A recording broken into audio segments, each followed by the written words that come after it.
This is One on One.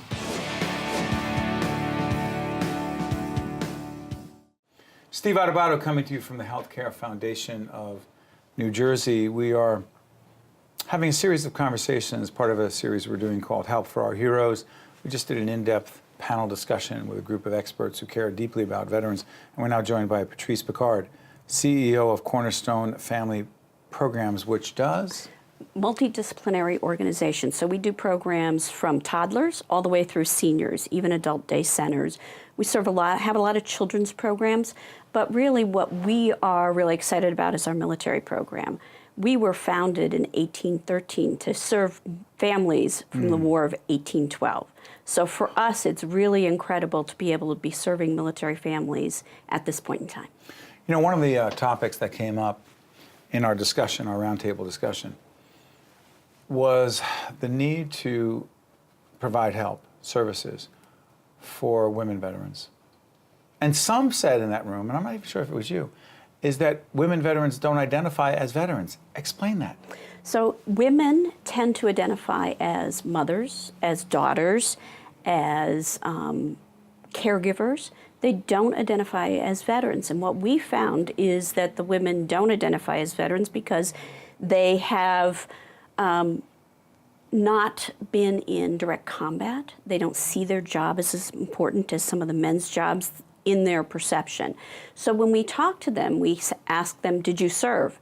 And when they say yes, they're almost surprised that we say, well, you're a veteran. But if they don't identify as veterans, how much harder is it, Patrice, for them to access the help they need, whether it's mental health, whether it's oral dental health, whether it's helping to get trained for employment, whatever. If they don't identify in that way, isn't there a conundrum there? Yeah, they don't access the services that they need. They don't even look to see what services they're eligible to access. So it's really difficult. We were in a conversation with a woman in a whole different setting, and we explained our program, and she said, oh, you know, I served in the military, and I've never spoken about it, even to my husband. So how can we change that? I mean, for those of us in the media, what could and should we be doing? I think we need to talk about women's service, and I think we need to talk about it both in the issues that arise from sexual trauma and all of the other things. Sexual trauma? Yes. Could you talk about that for me? Sure. Almost to a woman, most of the women that are in our programs have experienced some sort of sexual trauma in the military. In the military. How's it often dealt with in the military? It is not. It is covered up. It is not spoken about. The women themselves don't bring it up. So it is really suppressed because you're part of a unit.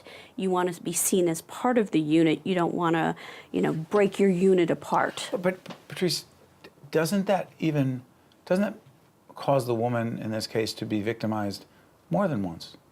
Oh, absolutely. And in not talking about it and not accessing the services, it's something that they bury that then comes out as they return to civilian life and try to go on with their life. How does it come out? It comes out in depression, substance abuse, inability to hold a job, PTSD.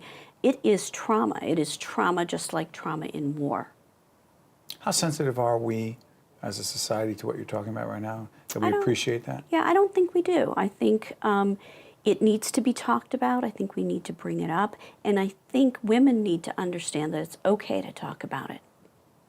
But it's not only okay to talk about it. By the way, one of the things that was interesting is that in our roundtable discussion here at the Healthcare Foundation, one of the themes that kept coming up was that it's hard to get veterans to talk about that, men and women. But for us in the media, we need veterans to talk about some of these issues openly, to encourage others who are not talking about it, not dealing with it, to then acknowledge it and then potentially seek help. Is there, again, a catch-22 there? I think we always have to keep in mind that the majority of our veterans are strong and well-adjusted, and they know, they can handle it because that's the environment that they were trained in, to be to be strong, to be resilient, Army strong, all of those. So I think first we have to understand that we have to acknowledge that.